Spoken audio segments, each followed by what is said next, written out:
Yesu yeebazibwe kubanga wa kisa nnyo ate wakwagala eri obulamu bwaffe. Nkwebaza nnyo ggwe ali eyo alaba ebigambo bino, era neebaza Katonda akkumye n'akulekawo ng'okyassa omukka ogw'obulamu. Bw'obadde buyinza bwe na kisa kye, si maanyi go na kukola kwo. Badde omanyi nti ng'oggyeeko obuzaalirwana bwaffe n'ebikula bye tuzaalibwa nabyo eby'enjawulo, kye tuli, kye tufaanana, bye twogera, enneeyisa, bye tulya, n'embeera z'obulamu bwaffe bisalibwawo nnyo abantu n'ebintu ebitwetoolodde. Oyinza obutafaayo okulowooza ku ani anaaba mukwano gwo, okulowooza ku ani gw'onoonyumya naye, okulowooza ku mboozi ki gy'ogaana okwetabamu, okulowooza ku firimu ki gy'olina okulaba, okulowooza ku kitabo ki ky'olina okusoma.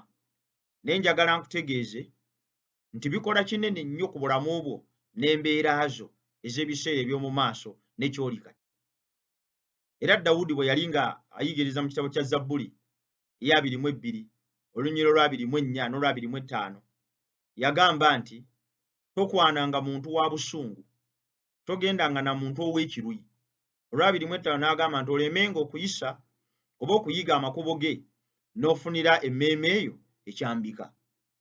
Muganda wange ne mwannyinaze, lowooza nnyo ku bantu abakuli okumpi, lowooza nnyo ku bantu b'owuliriza ebigambo byabwe, lowooza nnyo ku bantu b'olonda okuba mikwano gyo.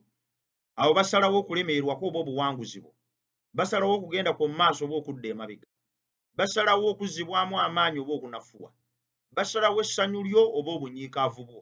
Kikulu nnyo n'okola emikwano n'abantu abanakuzimba mu mwoyo, abanakuzimba mu birowoozo, abanakutwala mu maaso ate abalina endowooza ezizimba. Abo nno banaakufuula ow'omugaso era ow'omuwendo. Naye bw'onaakola emikwano n'abantu abalina n'endowooza etali ntuufu ey'okugenda mu maaso, ogenda kufunira emmeeme ye enkyambika.